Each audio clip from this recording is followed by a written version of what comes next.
Olá pessoal, então a gente está iniciando a aula 1, nossa aula aí de uma videoaula. E o que é importante, né? Uma aula de vídeo é legal porque você pode voltar várias vezes, assistir várias vezes e pegar as informações. Toda essa aula que a gente vai estar desenvolvendo hoje, ela está com a parte textual na Biologia 1B, página 12, 13 e 14, eu vou estar usando os cards. E vocês vão receber também o roteiro de aula, onde vão estar presentes também as tarefas, quando eu estiver mostrando o card. O que é importante para a gente entender de início no ciclo do nitrogênio? Por que estudar o nitrogênio? E essa vai ser a primeira pergunta que vai estar na tarefa de vocês. Então, o nitrogênio ele é constituinte fundamental dos nossos ácidos nucleicos, DNA e RNA. Na estrutura do nucleotídeo, eu vou ter a base nitrogenada. Ele aparece também na constituição das proteínas, no radical amina.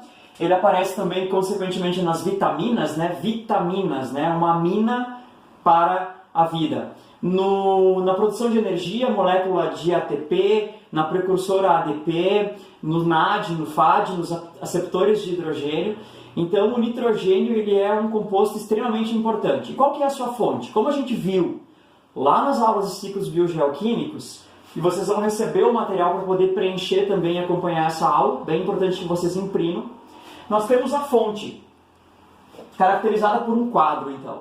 A fonte de nitrogênio é a atmosfera, onde a gente encontra a forma N2. 78% da nossa atmosfera é nitrogênio. Bom, nós estamos falando de um ciclo biogeoquímico. Biogeoquímico. Aqui a gente está só químico por enquanto. Como é que a gente vai fazer esse sistema se tornar bio? Por meio das tempestades, esse nitrogênio que está na forma de N2 na atmosfera, ele vai oxidar e formar NO3-, ou nitrato. A forma nitrogenada mais importante da aula de hoje é o NO3-, ou nitrato. Não se esqueçam disso. Esse nitrato, com as chuvas, após os raios, tempestades, reação eletrolítica, que transforma N2 em NO3, esse nitrato vai chegar até os solos e mares. Esse NO3, então, ele vai chegar até o primeiro grau do bio, que são os nossos organismos produtores, os vegetais.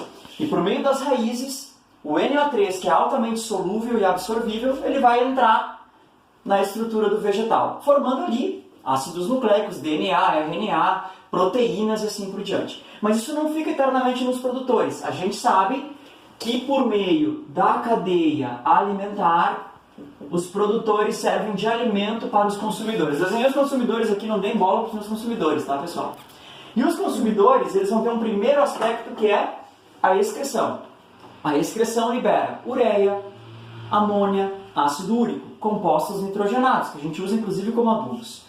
No entanto, tanto produtores quanto consumidores vão passar por um evento que você sabe o meu desenho, que é a morte. Quando consumidores e produtores morrem, o processo de decomposição vai fazer com que surja aqui um novo composto nitrogenado, que é a amônia. A amônia pode também formar o íon amônio, mas o íon amônio ele é tóxico e ele é eliminado pelo metabolismo celular. Mesmo assim, ele entra na constituição, por exemplo, de proteínas. Bom, a amônia é absorvível? Não. A gente precisa chegar no NO3, no nitrato, para poder ter um composto bio, senão ele fica só geoquímico. Então, a ação de bactérias nitrosomonas e nitrosococcus, que são bactérias que estão no solo, chamadas de bactérias nitrificantes, vai transformar a amônia em NO2-. Cheguei no nitrato que eu precisava chegar? Ainda não. Aqui eu tenho nitrito. Nitrito é absorvível pelos vegetais? Não. Eu vou ter a ação de mais um grupo de bactérias, que são as bactérias do gênero Nitrobacter, também bactérias nitrificantes, presentes no solo, que vão transformar o NO2 em NO3-.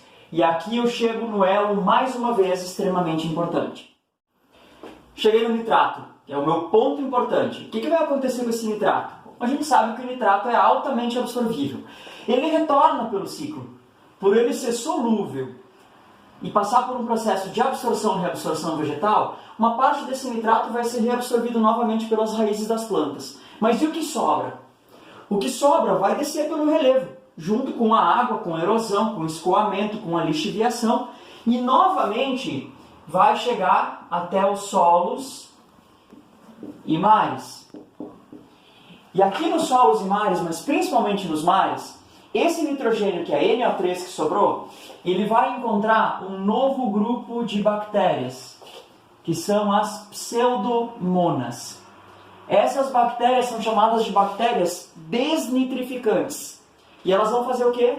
Elas vão devolver esse nitrogênio para a atmosfera na forma de N2. Fechei o ciclo, pessoal? Sim, fechei o ciclo. No entanto, eu tenho dois atalhos. Em primeira instância, eu posso ter bactérias fixadoras que elas absorvem diretamente o N2 da atmosfera e transformam em amônia. E eu posso ter também as próprias pseudomonas, bactérias desnitrificantes, que antes de passar por todo esse processo, elas transformam a amônia diretamente em N2. São os atalhos do ciclo. Isso vocês vão observar bem claramente no material que vocês vão imprimir para guiarem-se, né, para usarem como guia para a aula. Ok? Muito bem. Então aqui a gente conclui o ciclo do nitrogênio, mas nós vamos ter, lá no cronograma de aula, nós vamos ter então algumas tarefas. Então agora a gente vamos para as tarefas. Com o material em mãos, que vocês vão ter impresso, vocês podem preencher também, né, num arquivo digital, sem problema nenhum. Nós vamos dar nomes a algumas etapas que vocês têm aqui embaixo. Então, primeira etapa, fixação atmosférica. Acontece aqui no ponto das tempestades. Número 2, fixação biológica. Acontece aqui nas bactérias fixadoras. N2 direto para amônia. Número 3, decomposição. Acontece tanto para produtores e consumidores. Aqui, né, no fenômeno então da formação de amônia. Processo número 4, nitrosação. Quando a gente transforma a amônia em nitrito. Processo número 5, nitratação, quando a gente transforma nitrito em nitrato. Processo número 6, desnitrificação, pseudomonas devolvem N2, ou a desnitrificação pode pegar um atalho e pode ficar aqui também, nesta posição. Gente, que outras tarefas nós vamos ter então?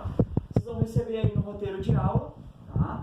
Nós vamos ter que colocar quais são as diferenças entre DNA e RNA, tanto na estrutura da pentose, quanto na estrutura da base nitrogenada e do radical fosfato.